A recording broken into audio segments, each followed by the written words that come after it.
حسين يا لبيب لو راجل خد لعيب.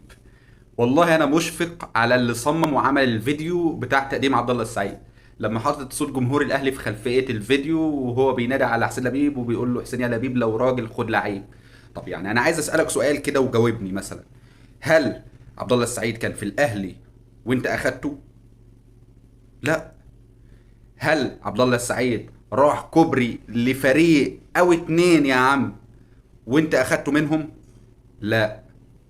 امال ايه يعني خدت عبد الله السعيد من الاهلي ازاي يعني؟ الحراق المشطشط اللي عامل لنا حرقان مثلا. يا ابني ده واحد عنده 38 سنة وانت عايز تداوي جراحك بيه. اقول لك انا اخدت منك مين؟ ما علينا من كهربا يا عم اللي انت بتعيط على الغرامة بتاعته لحد النهاردة ومش قادر تاخدها منه، اللي هو ده فعلا انا اخدته منك.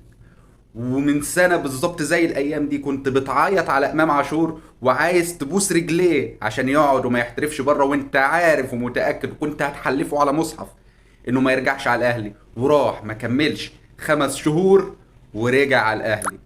دول اللي ينفع إن أنا أغيظك بيهم. لكن واحد زي عبد الله السعيد 38 سنة عايز تداوي جراحك بيه. الأهلي في 2018 بعد ما هو كان معشمك، مع انه كرف لك من 15 سنة اصلا عبد الله السعيد، يعني من 2011 رفضك وجه من الاسماعيلي على الاهلي. وفي 2018 بعد ما عشمك بصورة 8 45 مليون جنيه قال لك لا انا مكمل في الاهلي، وطلع بالصوت والصورة وقال انا مكمل في الاهلي. وبعديها بيوم عشان غلطة الصورة دي بس الاهلي حاسبه وجمده وبعته اعاره لنادي ما حدش يعرفه فين في فنلندا. ومن بعدها بقى الاهلي رمى طوبة عبد الله السعيد وطلع من النادي الفنلندي على نادي اهلي جدة في السعودية، ورجع من نادي اهلي جدة بسبب الفلوس على بيراميدز. شوف بقاله كام سنة في بيراميدز، ولما خلاص شطب عرفت تجيبه. جاي بتقول لي ان انت اخدت عبد الله السعيد مني؟ اعدلك انا لعيبه قد ايه انا اخدتها من الزمالك.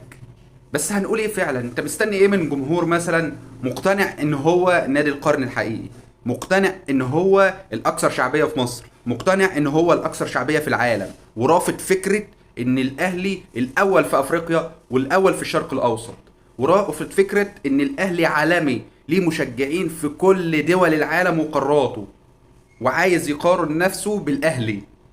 غريبه. هتستنى منهم ايه؟ نعيش ونرمي وتعيشوا وتلموا البواقي بتاعتنا.